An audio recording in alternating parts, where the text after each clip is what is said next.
5 verdades que a parábola do filho pródigo revela sobre você, Lucas 15. Poucas passagens das Escrituras revelam de maneira tão clara o drama da condição humana e a profundidade da graça divina quanto a parábola registrada em Lucas capítulo 15 versos 11 a 32. Trata-se de uma narrativa simples na forma, mas teologicamente profunda, capaz de expor o coração do pecador e, ao mesmo tempo, revelar a misericórdia soberana de Deus. Mas antes de compreender essa história, precisamos começar onde a Bíblia sempre começa, com a santidade de Deus. Deus é absolutamente santo, perfeitamente justo e moralmente puro. A Escritura declara em Isaías capítulo 6 verso 3: Santo, Santo, Santo é o Senhor dos exércitos, toda a terra está cheia da sua glória. Essa santidade significa que Deus não apenas desaprova o pecado, ele o abomina. O pecado não é uma pequena falha moral, nem um erro psicológico ou social. O pecado é rebelião contra o Criador. É o homem tentando viver a vida como se Deus não existisse. É exatamente esse espírito que aparece logo no início da parábola. Lucas capítulo 15 versos 11 e 12 diz: Jesus continuou: certo homem tinha 2 filhos.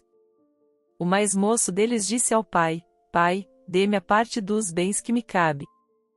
E ele lhes repartiu os bens. No contexto cultural do primeiro século, esse pedido era extremamente ofensivo. Pedir a herança antes da morte do pai equivalia, na prática, a dizer: para mim, seria melhor se o Senhor estivesse morto. Jesus conta essa história em resposta a uma situação específica. No início do capítulo, Lucas capítulo 15 versos 1 e 2 nos diz: Aproximavam-se de Jesus todos os publicanos e pecadores para o ouvir. E murmuravam os fariseus e os escribas, dizendo: Este recebe pecadores e come com eles. Portanto, a parábola não foi contada apenas para emocionar pessoas. Ela foi contada para confrontar 2 grupos. Pecadores perdidos que precisavam de arrependimento. Religiosos orgulhosos que pensavam não precisar de graça. Dentro dessa história encontramos verdades profundas sobre a gravidade do pecado humano, a realidade do arrependimento verdadeiro, a surpreendente iniciativa da graça de Deus, o perigo da religiosidade sem coração transformado, o convite misericordioso de Deus para voltar para casa. A beleza desta parábola não está apenas na história do filho que se perdeu, mas principalmente no caráter do pai que o recebe. Ao longo deste estudo veremos algo fundamental para o Evangelho: o homem não encontra Deus por esforço próprio. É Deus quem toma a iniciativa de restaurar o pecador. A Bíblia diz que estamos mortos em nossos delitos e pecados, portanto morto não tem vontade própria. Isso aponta diretamente para a obra de Cristo. Porque, em última análise, esta parábola prepara o coração para compreender aquilo que o apóstolo Paulo explica em 2 Coríntios capítulo 5 verso 21. Aquele que não conheceu pecado, Deus o fez pecado por nós, para que, nele, fossemos feitos justiça de Deus. A mensagem do Evangelho não é sobre pessoas melhorando moralmente. É sobre pecadores sendo reconciliados com Deus por meio da graça. Ao longo deste estudo, veremos 5 verdades transformadoras desta parábola. E talvez, ao final, você perceba algo profundamente pessoal: esta história não é apenas sobre um filho pródigo. Ela é sobre todos nós. E a pergunta que ecoa por trás desta narrativa é simples, mas profundamente séria. Você já voltou para casa? O primeiro passo da ruína espiritual, quando o coração decide viver longe de Deus. Lucas capítulo 15 versos 11 e 12 diz: Jesus continuou: certo homem tinha 2 filhos. O mais moço deles disse ao pai: Pai, dê-me a parte dos bens que me cabe. E ele lhes repartiu os bens. A parábola começa com uma decisão profundamente reveladora. O filho mais novo não deseja mais viver sob a autoridade do pai.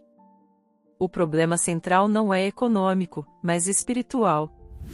No texto grego, a expressão usada para bens carrega a ideia de bios, que pode significar não apenas riqueza, mas literalmente a vida. Em outras palavras, o filho pede aquilo que representa a vida do pai. O pedido revela uma ruptura interior. O filho deseja os benefícios do pai, mas não deseja o relacionamento com o pai. Essa é a essência do pecado. Desde o princípio, o pecado sempre foi isso, o homem tentando viver a vida com os recursos de Deus, mas sem a presença de Deus. Em Gênesis capítulo 3 verso 6 lemos: Vendo a mulher que a árvore era boa para se comer, agradável aos olhos e árvore desejável para dar entendimento, tomou do seu fruto e comeu, e deu também ao marido, e ele comeu. O primeiro pecado da humanidade não foi apenas desobediência externa. Foi independência do coração. O filho pródigo representa exatamente esse espírito. Ele quer autonomia. Quer liberdade sem autoridade. Quer prazer sem responsabilidade. E isso revela 3 verdades profundas sobre o pecado humano. 3 sinais de um coração que está se afastando de Deus. Desejo de autonomia absoluta. O coração começa a rejeitar qualquer autoridade que limite seus desejos. Desvalorização do relacionamento com Deus. A pessoa passa a valorizar mais os dons de Deus do que o próprio Deus. Busca por satisfação longe da presença divina. A felicidade passa a ser procurada em lugares onde Deus não é honrado. É exatamente o que o texto continua mostrando. Lucas capítulo 15 verso 13 diz: Passados não muitos dias, o filho mais moço, ajuntando tudo o que era seu, partiu para uma terra distante e lá dissipou todos os seus bens, vivendo dissolutamente. A expressão "a terra distante" não é apenas geográfica. É espiritual. É o lugar onde Deus não é considerado. É o lugar onde o coração decide viver como se Deus não existisse. O apóstolo Paulo descreve esse processo com precisão em Romanos capítulo 1 versos 21 e 22. Porque, tendo conhecimento de Deus, não o glorificaram como Deus, nem lhe deram graças, pelo contrário, se tornaram nulos em seus próprios raciocínios, obscurecendo-se-lhes o coração insensato. Dizendo-se sábios, tornaram-se loucos. Perceba o movimento. Primeiro o coração se afasta. Depois a mente se obscurece. Por fim a vida se desordena. É exatamente o que acontece com o filho da parábola. Ele abandona a casa do pai acreditando que está indo em direção à liberdade. Mas, na verdade, está caminhando para a escravidão. Jesus está nos ensinando algo profundamente evangelístico aqui. O pecado sempre promete liberdade, mas sempre entrega a escravidão. Perguntas para reflexão. Existe alguma área da sua vida onde você deseja autonomia total sem considerar a vontade de Deus? Você tem valorizado mais as bênçãos de Deus do que a presença de Deus? Existe alguma terra distante para onde o seu coração está caminhando? Meu querido irmão, minha querida irmã, o afastamento de Deus raramente acontece de forma abrupta. Ele começa silenciosamente no coração. Primeiro o coração começa a negociar com o pecado. Depois passa a justificar escolhas erradas. E, quando percebe, já está longe da casa do Pai. Talvez alguém esteja ouvindo esta mensagem e percebendo que já iniciou esse caminho. Talvez não tenha abandonado completamente a fé, mas o coração já se distanciou. Mas há algo extraordinário nesta parábola, ela não termina na rebelião do filho. Ela continua revelando algo ainda mais profundo, o agir da graça de Deus. E antes de avançarmos para o próximo ponto, deixe-me fazer um convite rápido. Se esta mensagem está fazendo sentido para você, aproveite agora para se inscrever no canal, deixar seu comentário e compartilhar este estudo com alguém que precisa ouvir esta verdade. Assim mais pessoas poderão encontrar o caminho de volta para casa. Porque a história do filho pródigo não é apenas sobre o pecado do homem. É sobre a graça que busca o pecador. 2. Quando o pecado mostra seu verdadeiro rosto, a escravidão que o homem não percebe. Lucas capítulo 15 versos 13 a 16 diz: Passados não muitos dias, o filho mais moço, ajuntando tudo o que era seu, partiu para uma terra distante e lá dissipou todos os seus bens, vivendo dissolutamente. Depois de ter consumido tudo, sobreveio àquela terra uma grande fome, e ele começou a passar necessidade. Então ele foi e se agregou a um dos cidadãos daquela terra, e este o mandou para os seus campos a fim de cuidar de porcos. Ali, desejava ele fartar-se das alfarrobas que os porcos comiam, mas ninguém lhe dava nada. A narrativa agora entra no momento mais sombrio da história. O jovem que saiu cheio de sonhos agora se encontra em completa ruína. O texto diz que ele dissipou os seus bens vivendo dissolutamente. A palavra grega usada aqui carrega a ideia de desperdício, de gastar de forma descontrolada, sem prudência e sem propósito. Esse é o retrato clássico do pecado. O pecado promete prazer imediato, mas nunca revela o preço final. No início tudo parece libertador. Há dinheiro, amigos, festas, experiências. Mas quando os recursos acabam, o que resta é o vazio. Jesus acrescenta um detalhe muito significativo: sobreveio uma grande fome naquela terra. Essa fome não é apenas um elemento narrativo. Ela é um instrumento providencial. Deus, em sua soberania, frequentemente usa circunstâncias difíceis para despertar pecadores. Algo semelhante aconteceu com Israel no Antigo Testamento. Em Amós capítulo 8 verso 11 está escrito: Eis que vem dias, diz o Senhor Deus, em que enviarei fome sobre a terra, não de pão, nem sede de água, mas de ouvir as palavras do Senhor. A fome revela aquilo que o coração tentou ignorar. Agora o filho pródigo chega ao ponto mais humilhante possível para um judeu do primeiro século: cuidar de porcos. Na cultura judaica, o porco era considerado um animal impuro. Trabalhar entre porcos representava degradação extrema. Mas a humilhação não para aí. O texto diz que ele desejava comer a comida dos porcos. Essa é a imagem da escravidão espiritual. O pecado nunca para onde começou. Ele sempre leva mais longe do que prometeu. Ele sempre cobra mais caro do que parecia. Ele sempre destrói mais do que o pecador imaginava. Provérbios capítulo 14 verso 12 declara: Há caminho que ao ser humano parece direito, mas o fim dele são caminhos de morte. Jesus está ensinando que a verdadeira tragédia não é apenas perder dinheiro ou posição social. A verdadeira tragédia é perder o sentido da vida. E esse é exatamente o retrato do coração humano longe de Deus. 4 consequências inevitáveis de uma vida longe de Deus. Vazio existencial. Mesmo quando há prazer momentâneo, a alma continua inquieta. Perda de direção. Sem Deus, o homem perde o referencial moral e espiritual. Relacionamentos superficiais. O texto diz que a ninguém lhe dava nada. Os amigos desaparecem quando os recursos acabam. Escravidão progressiva. O pecado começa como escolha, mas termina como prisão. Jesus explicou esse princípio claramente em João capítulo 8 verso 34. Em verdade lhes digo, todo que comete pecado é escravo do pecado. Talvez alguém esteja ouvindo esta mensagem e reconhecendo esse cenário. Talvez não esteja literalmente em um chiqueiro, mas sente dentro de si o mesmo vazio, a mesma frustração, a mesma sensação de que a vida perdeu o rumo. O mundo oferece muitas promessas de felicidade. Mas nenhuma delas pode restaurar o coração humano. Porque o problema do homem não é apenas moral. É espiritual. É por isso que o Evangelho não apresenta apenas um exemplo de vida melhor. Ele apresenta um Salvador. Jesus não veio apenas ensinar boas lições. Ele veio resgatar pecadores. O apóstolo Paulo escreve em Romanos capítulo 5 verso 8. Mas Deus prova o seu próprio amor para conosco pelo fato de Cristo ter morrido por nós, sendo nós ainda pecadores. Essa é a esperança do Evangelho.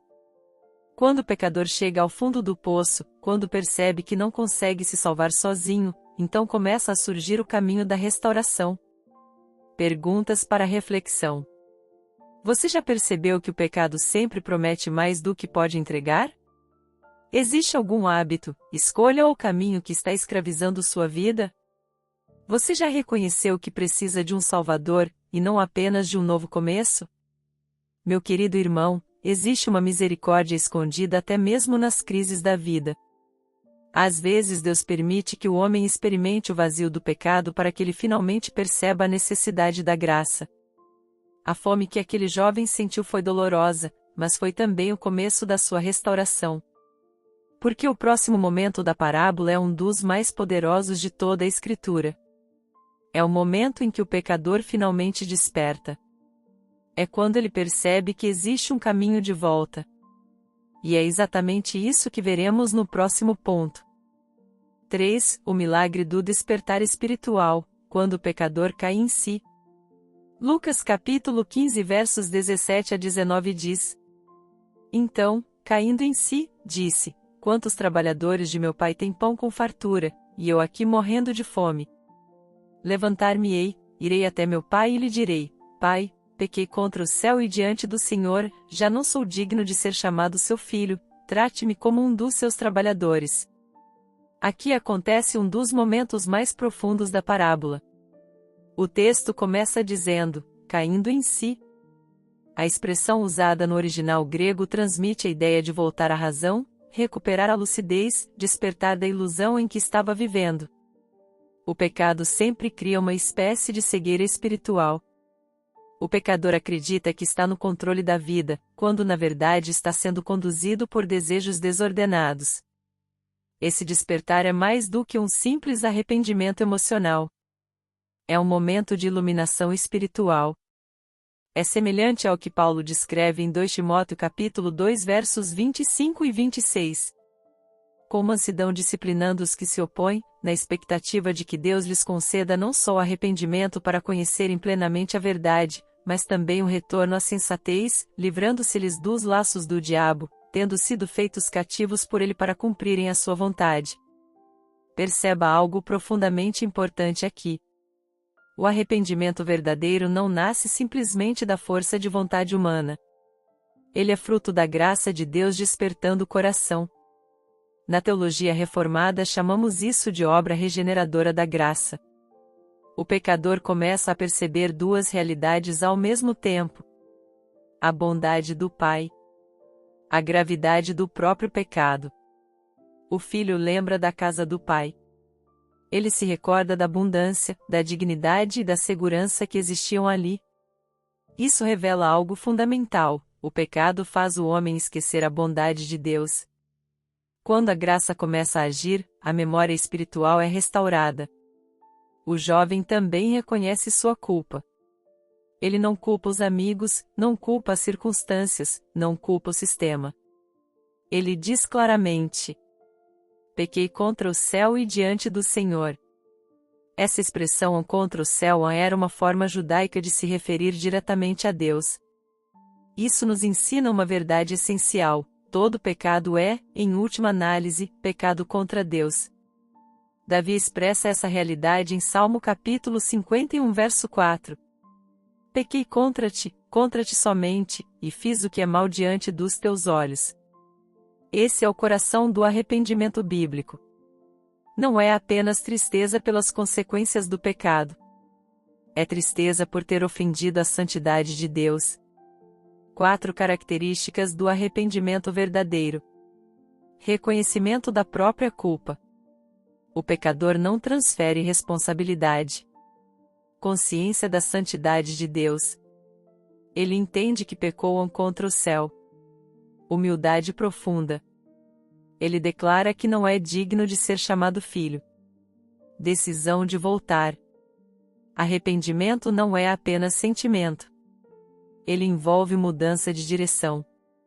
A frase levantar-me-ei e irei mostra que o arrependimento bíblico envolve ação. Não basta sentir remorso. É necessário voltar. João Batista pregava exatamente isso em Mateus capítulo 3 verso 8. Produzam fruto digno de arrependimento. Mas aqui surge uma pergunta muito importante. Será que o filho realmente compreendia a graça do Pai? Observe que ele planeja pedir para ser tratado como um trabalhador. Ele acredita que talvez possa pagar sua dívida trabalhando. Isso revela algo muito comum no coração humano. Muitas pessoas pensam que podem voltar para Deus através de esforço moral, boas obras ou religião. Mas a parábola ainda vai revelar algo surpreendente: o pai não está esperando um empregado. Ele está esperando um filho. Perguntas para reflexão. Você já teve um momento em que percebeu claramente sua necessidade de Deus? O seu arrependimento é apenas medo das consequências ou reconhecimento real do pecado? Existe alguma área da sua vida que precisa de um verdadeiro retorno ao Pai? Meu querido irmão, o arrependimento verdadeiro é um milagre silencioso da graça de Deus. Nenhum coração endurecido desperta sozinho. Quando alguém começa a sentir tristeza pelo pecado, quando começa a desejar voltar para Deus, quando começa a reconhecer sua própria culpa, isso já é sinal da ação graciosa do Espírito Santo. Talvez alguém que está ouvindo esta mensagem esteja exatamente nesse momento. Talvez você esteja começando a perceber que tentou construir sua vida longe de Deus e que nada disso trouxe a paz que prometia. Se esse é o seu caso, saiba de algo profundamente importante: o caminho de volta ainda está aberto. Mas a maior surpresa dessa parábola ainda não apareceu. Porque o próximo movimento da história revela algo absolutamente extraordinário. O pai não apenas aceita o filho de volta. O pai corre em direção ao pecador. 4. A surpreendente iniciativa da graça: o pai corre em direção ao pecador. Lucas capítulo 15 versos 20 a 24 diz: E, levantando-se, foi para seu pai. Vinha ele ainda longe, quando seu pai o avistou e, compadecido dele, correndo, o abraçou e beijou. E o filho lhe disse: Pai, pequei contra o céu e diante do Senhor, já não sou digno de ser chamado seu filho. O pai, porém, disse aos seus servos: Tragam depressa a melhor roupa e vistam nele, ponham um anel no dedo dele e sandálias nos pés. Tragam também o novilho gordo e matem-no. Vamos comer e festejar, porque este meu filho estava morto e reviveu, estava perdido e foi achado. E começaram a festejar. Aqui chegamos ao coração da parábola. O filho decidiu voltar. Isso já é significativo. Mas o elemento mais surpreendente da narrativa não é o retorno do filho. É a reação do pai. O texto diz que o pai o viu quando ele ainda estava longe. Isso sugere algo profundamente tocante: o pai provavelmente estava esperando, observando o caminho, olhando repetidamente na direção da estrada. Quando finalmente o vê, o texto diz que ele se compadeceu. A palavra usada aqui no grego indica uma compaixão profunda, visceral, que nasce das entranhas. É uma emoção intensa de misericórdia. Mas o que acontece em seguida é ainda mais extraordinário. O pai corre. No contexto cultural do Oriente Médio Antigo, homens idosos e respeitados não corriam em público. Para correr seria necessário levantar as vestes, algo considerado indigno para um patriarca. Mas o pai ignora completamente as convenções sociais. Ele corre em direção ao filho. Essa é uma imagem poderosa da graça de Deus. O Evangelho não é a história de homens tentando alcançar Deus. É a história de Deus vindo ao encontro de pecadores. Romanos capítulo 5 verso 8 declara: Mas Deus prova o seu próprio amor para conosco pelo fato de Cristo ter morrido por nós, sendo nós ainda pecadores. Observe a sequência de ações do Pai. Ele vê o Filho. Sente compaixão. Corre em direção a ele. O abraça. O beija. Tudo isso acontece antes mesmo do filho terminar sua confissão. O filho começa seu discurso de arrependimento, mas o pai interrompe a tentativa dele de se tornar um trabalhador. O pai não negocia com ele. Ele restaura. Isso se torna evidente nos 3 símbolos que aparecem na história. 3 símbolos da restauração completa. A melhor roupa. Na cultura da época, a melhor roupa da casa normalmente pertencia ao próprio patriarca. Isso simboliza honra e dignidade restauradas. O anel. O anel representava a autoridade familiar. Muitas vezes era usado como selo da família. O filho não está voltando como servo, mas como herdeiro. As sandálias. Servos frequentemente andavam descalços. Filhos usavam sandálias. Esse detalhe reforça a restauração da identidade. O pai então declara algo profundamente teológico. Este meu filho estava morto e reviveu, estava perdido e foi achado. Essa linguagem reflete o que Paulo explica em Efésios capítulo 2 versos 1 4 e 5. Ele lhes deu vida, estando vocês mortos em suas transgressões e pecados.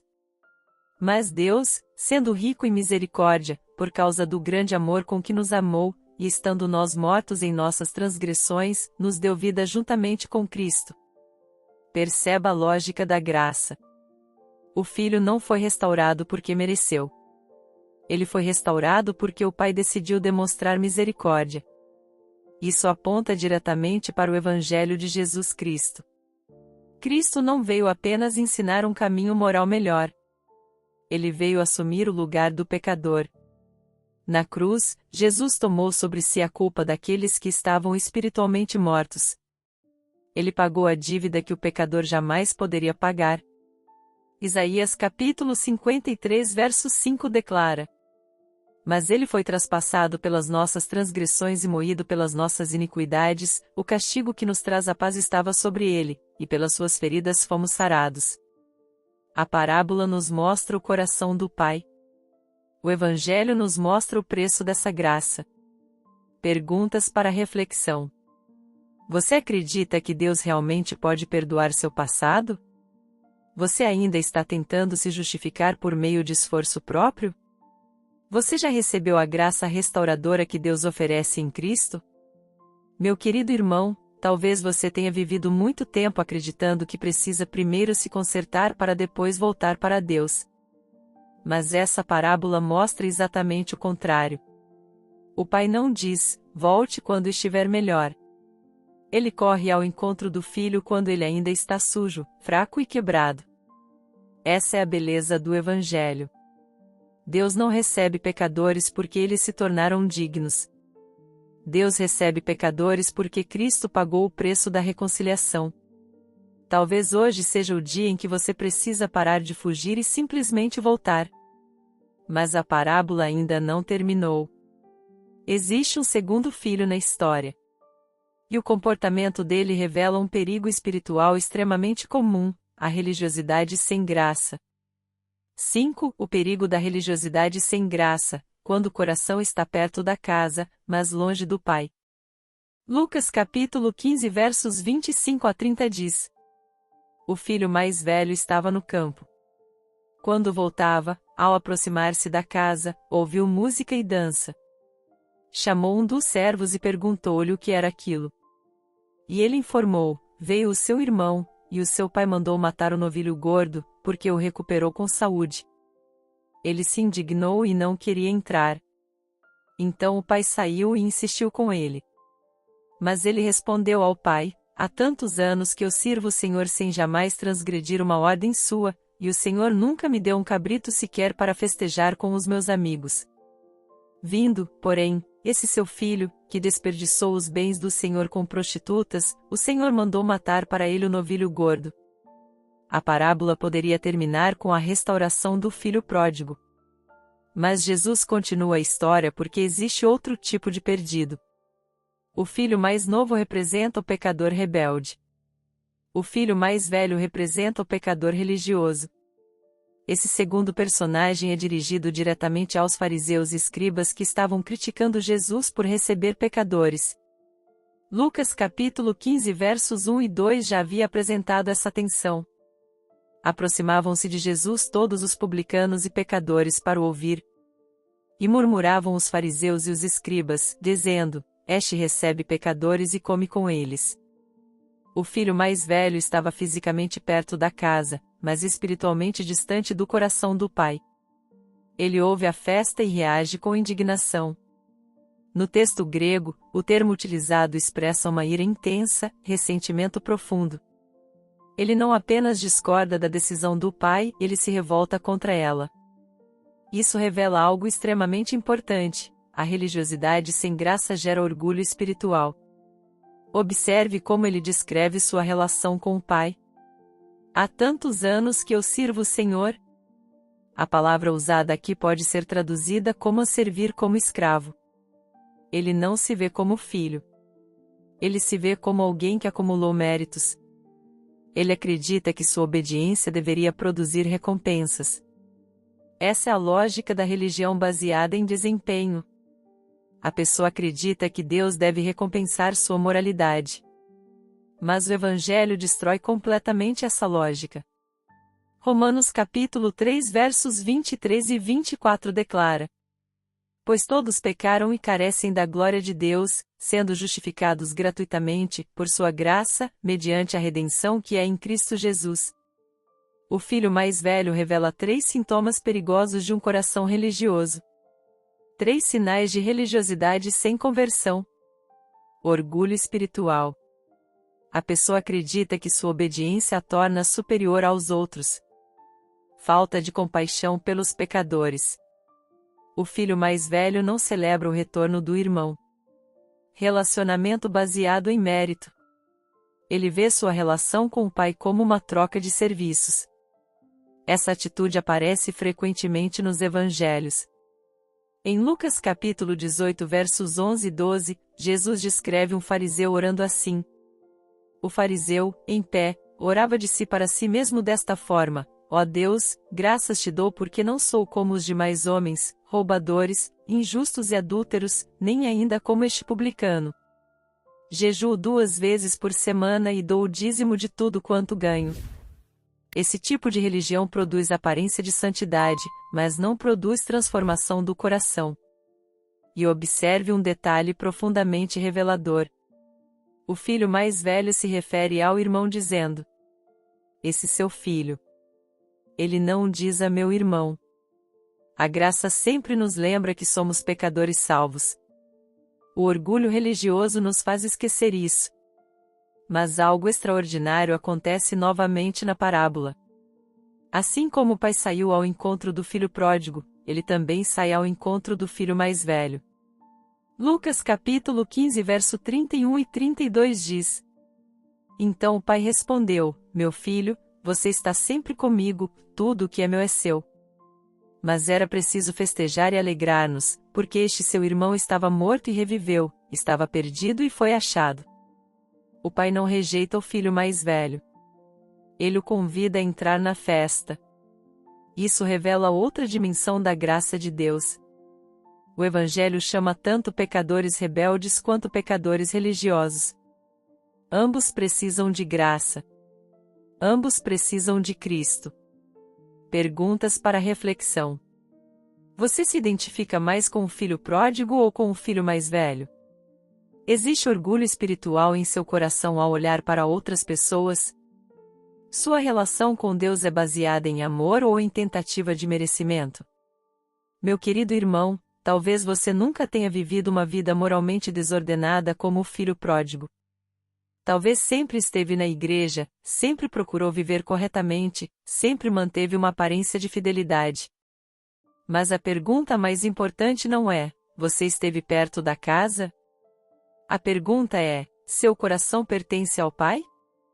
A parábola termina sem revelar a decisão do filho mais velho. Jesus deixa a história aberta porque está falando diretamente ao coração de quem escuta. A pergunta permanece ecoando: você vai entrar na festa da graça? Ou vai continuar do lado de fora, confiando na sua própria justiça? Porque no final das contas, tanto o rebelde quanto o religioso precisam da mesma coisa. Ambos precisam da graça que somente Cristo pode oferecer. Conclusão: 3 decisões eternas reveladas na parábola do filho pródigo. Ao chegarmos ao final desta parábola contada por Jesus em Lucas capítulo 15 versos 11 a 32, percebemos que ela não é apenas uma história emocionante. Ela é um espelho espiritual colocado diante de cada um de nós. Jesus não contou essa parábola apenas para falar sobre dois filhos. Ele contou para revelar o coração do Pai e a condição do coração humano. Ao longo deste estudo vimos três grandes verdades que atravessam toda a narrativa. 1. O pecado sempre nos afasta da casa do Pai. O filho mais novo acreditou que a verdadeira liberdade estava longe do pai. Ele desejou autonomia, independência e prazer sem limites. Mas o caminho da independência sempre termina em vazio. O pecado promete vida, mas entrega morte. Romanos capítulo 6 verso 23 declara: Porque o salário do pecado é a morte, mas o dom gratuito de Deus é a vida eterna em Cristo Jesus, nosso Senhor. Talvez alguém que está ouvindo esta mensagem esteja exatamente nesse lugar. Talvez a vida tenha seguido caminhos distantes de Deus. Talvez existam escolhas que trouxeram dor, culpa ou arrependimento. Mas a parábola mostra algo extraordinário: o caminho de volta sempre está aberto. 2. A graça de Deus toma a iniciativa de restaurar. Quando o filho decide voltar, ele ainda está longe. Ele ainda está sujo. Ainda está quebrado. Mas o Pai corre em sua direção. Isso revela o coração do Evangelho. A salvação não começa com o esforço do homem. Ela começa com a iniciativa da graça de Deus. Foi exatamente isso que aconteceu na cruz. Jesus não veio apenas ensinar princípios de vida.